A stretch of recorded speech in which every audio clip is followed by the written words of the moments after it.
Here's a philosophical question for you weebs. What is the sound of one hand clapping? Answer, it sounds like me reading Steins from Kurisu's point of view, written by someone who doesn't understand Kurisu. So far in our quest to review every Steins Gate spin-off, we've covered Steins Gate from Suza's point of view, Mr. Braun's point of view, Hello Kitty's point of view, and now we have Kurisu's. Okay, I'm just gonna go ahead and spoil the outcome for this one. This got cancelled after the second of 3 volumes, even though Kurisu is the most popular waifu. Oh boy.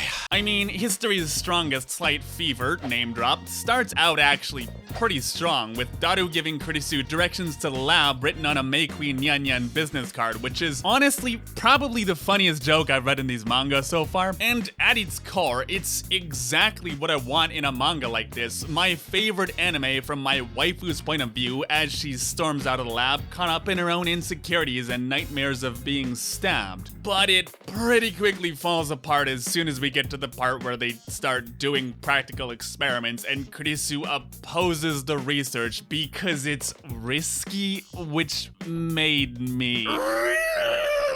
It should probably be really obvious what's wrong with this, but Kurisu would not oppose something because it's risky. If something triggers her sense of curiosity, nothing will stop her. This is the same girl that saw the freaky radioactive looking ass banana and fucking tasted it, even though she had no idea what it was. Or rather, because she had no idea what it was. Danger is barely a concept that crosses her mind. When Okabe tells the lab that the D-mail experiments are cancelled and they'll go public with the time machine, she's relieved. Because while she was worried, sure, she's not stupid, if she's left to her own devices, she would have kept experimenting. She can't help it. She's relieved because Okabe thought it was too risky to continue. So when Kurisu is like, wah, no, it's dangerous, we shouldn't do this, I just want to grab the author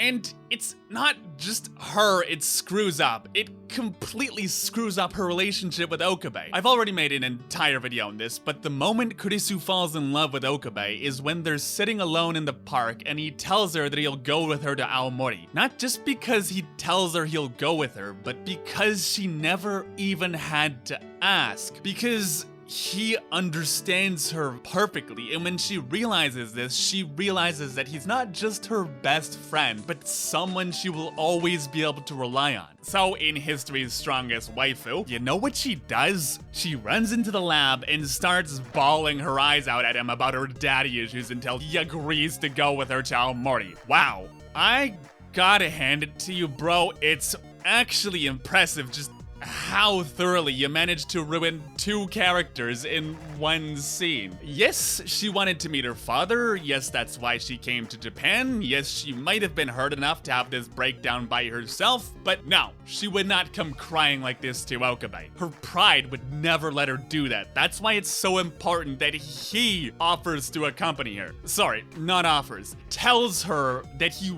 will accompany her, so that she never even has to suggest to him that it's something that she wants. That's how much he understands her. Again, there's a lot to like here. It doesn't try to tell the whole story, it doesn't try to add random new events, it just draws it well with the occasional perspective shift or extra little detail like everyone eating canned Odin at the round table conference, or Fredis trying to recruit her to May Queen by giving her an omnidice that says now hiring. But every so often it just throws in something like Daru calling Mayuri an idiot. This happens twice and is probably the most egregious thing in the entire manga. Daru would never call Mayuri stupid. He's a gentleman, a perverted gentleman, sure, but he respects Mayuri as a friend. Calling her stupid is something he would never even consider doing. Or like, it has Mayuri passively aggressively shame them for hacking into CERN, which is the exact opposite of what Mayuri would do. Not only does she not understand what they're doing, she values